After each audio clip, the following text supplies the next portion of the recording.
Oo, ayan po yung aming church.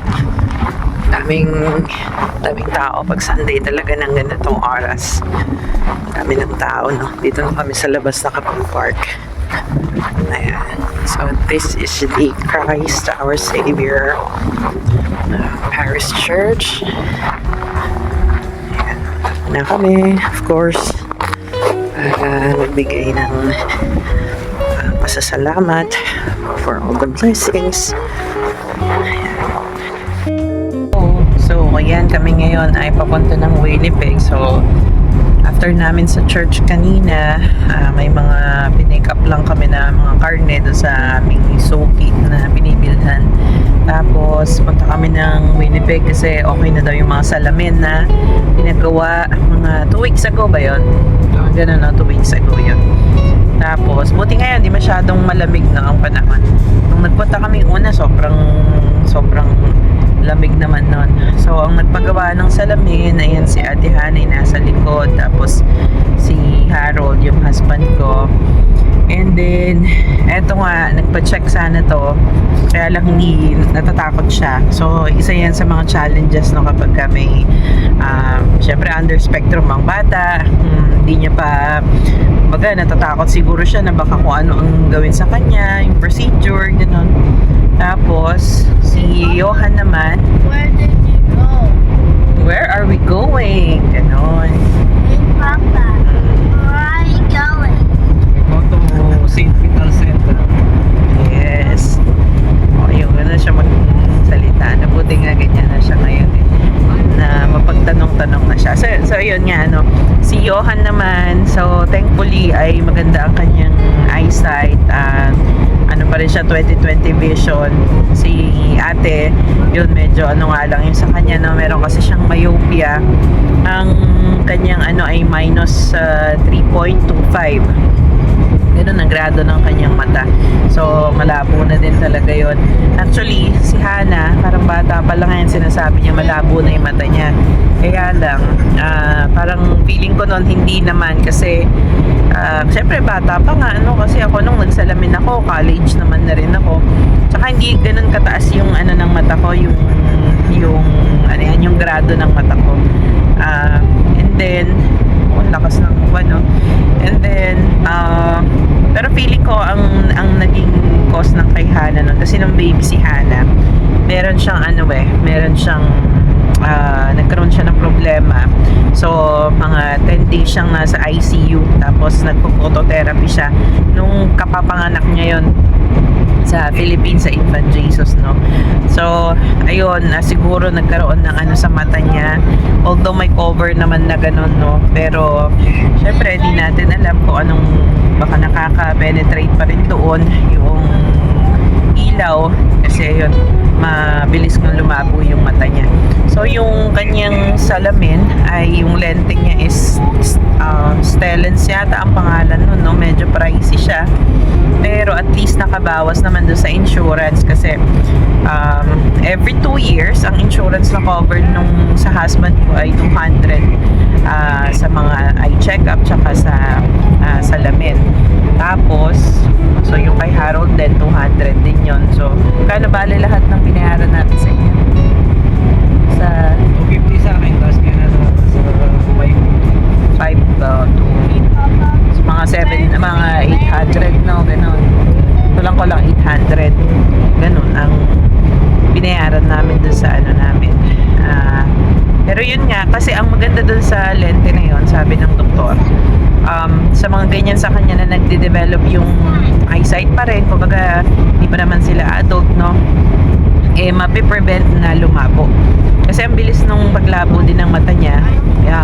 Siyempre kinumpara yung salamin na meron siya ngayon sa estado ng mata niya. So medyo malaki yung naging paglabo din, no. So yung myopia nga mababawasan or may stop nung particular lens na yon, yung paglabo ng mata niya. So yun, after 6 months babalik kami, titingnan kung malaki yung pinaglabo ng mata niya, malaki pa rin yung inilabo, papalitan, libre yung lens, papalitan pa rin nila ng same lens pa rin, kasi ang ultimate promise yata ng lens na yun is talagang prevent niya o malaki yung yun nga, yung preventive siya, hindi naman na talaga siya maibabalik, preventive na lang yung lente.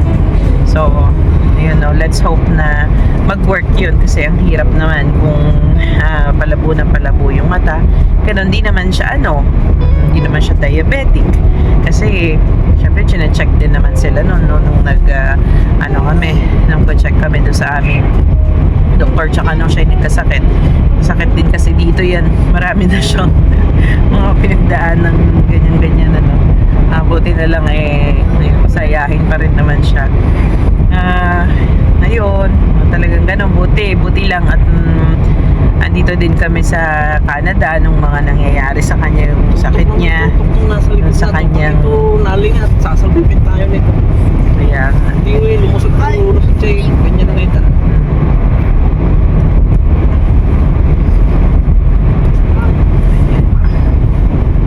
so yan, mamaya ulit kami pag nandun na kami, makita ko yung mga salamin pauwi na kami from Winnipeg. Kita-pick up na yung mga salamin. Ano masasabi mo, Ate Hana, sa iyong salamin? I can see the whole world. Napakakapal. I can see every bit of it.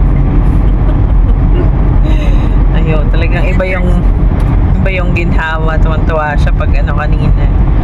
At kitang-kita niya na daw yung mga details. Na siya, kumbaga HD na yung kanyang vision ngayon. Eto din happy naman siya sa kanyang salamin.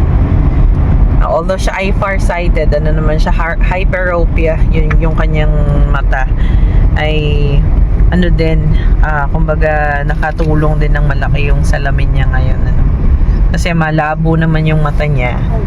Nung husband ko si Harold sa malapit, si Hana naman sa malayo, pareho kami sa malayo, myopia, and hyperopia naman yung sa kanya. Ayan.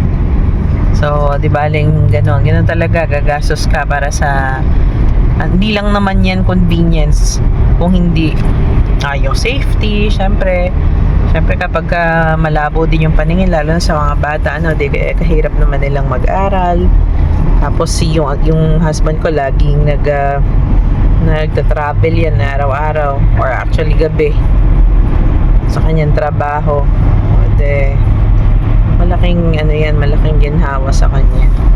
Ayan, si ate, siya po yung eldest ko, So, ayan yung kanyang salamin, ko lang nga, ayan. Medyo makapal siya. Ayan, Stellest nga pala yung pangalan nung yung nagpe-prevent ng further na paglabo ng mata, yung myopia, kung tawagin. Ayan, kasi ever since siya ay malabo ang mata. Ayan, ito yung pinanggalingan niyang salamin. Tingnan nyo naman. Ipakita mo nga, ate. Tingnan nyo naman. Hindi na nabebend yan, kasi ayan, nilagyan na lang ng ganon. Diba? Kawawa naman itong salamin na to, pero itinawid siya na to. Ito sa Pilipinas noon 2.5 ito. Tapos itong kanya, actually eto kung hindi tinanggal lahat-lahat nung sa insurance, tapos yung pag binili mo kasi yung lente na yan, free na ito, 'di ba? Itong So kapag hindi mo wala yung mga discount na yun, tsaka insurance, inabot siya ng 1,000 Diba? 1,000 for the salamin. Pero, buti na lang may mga ganun talaga. Tsaka kahit paano, meron silang mga pa-sale naman, para makatulong din doon sa mga bibili. Especially, mga bata kasi ang kinikater dito, So, malaking bagay yung affordability na kailangan, kahit paano ay afford naman ng mga magulang yung o kaya lang masakit daw yung mata niya. Although, sinabi naman yon nung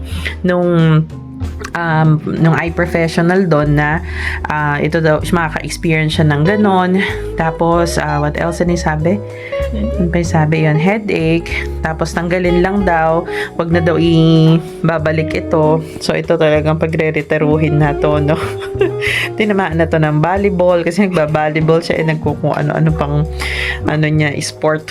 Tapos ano pa, sa umaga doon lang daw isusuot kasi mas maganda ang adjustability daw and adaptability ng mata in the morning. Excited na siyang isuot kaya ayan, sinuot na niya. Ayan, sabi ko nga sa kanya kasi mahilig pang magbasa yan. Ayan marami siyang mga ganyan-ganyan. Tapos mahilig siyang mag-drawing. Ang mga niya. Tapos mahilig siyang yung tahi-tahi noon. Ano yun? Mahilig siya mag-embroidery kaya yung mata niya talagang hirap. Tapos mahilig pa siyang manood ng video, mga ganun, ng anime. Kaya talagang mataas ang strain sa mata niya, no? Yung mga bata kasi talaga ngayon, grabe na din ang strain sa mata, no? Kaya yung medyo bawas-bawasan po natin sana yung mga ganyan. Kaya lang, nagpabili na naman siya ng isang ganon. Puro naman yan, puro straightforward naman yung bata na yun sa kanyang pag-aaral. Kaya sige na nga, bigyan na yung mga ganun niya. Pero yung salamin kasi, need talaga niya yon. Kaya di naman natin pwedeng Although talaga ngayon lang namin sila nabilan because meron na ngang child benefit. Dahil kung wala, hindi namin kayang ang laki, di ba? Laki kasi. Kahit na sabihin na natin na 600 yung inabot ng salamin niya, ang laking chunk ng money nun kung wala silang mga child benefit. Kaya yun talagang magtitiis ka muna dito hanggat wala pa yung mga tamang financial na tulong. Pero ganun pa man, maraming opportunity talaga dito sa Canada na magkaroon ng access sa mga ganyan na bagay. Siguro sa Pilipinas meron din, kaya lang baka mahal na din yung ganyang mga lens ngayon. So ayun lang ang aming munting update for today. I hope everybody's doing great and God bless us always. Bye bye. Say bye, ate.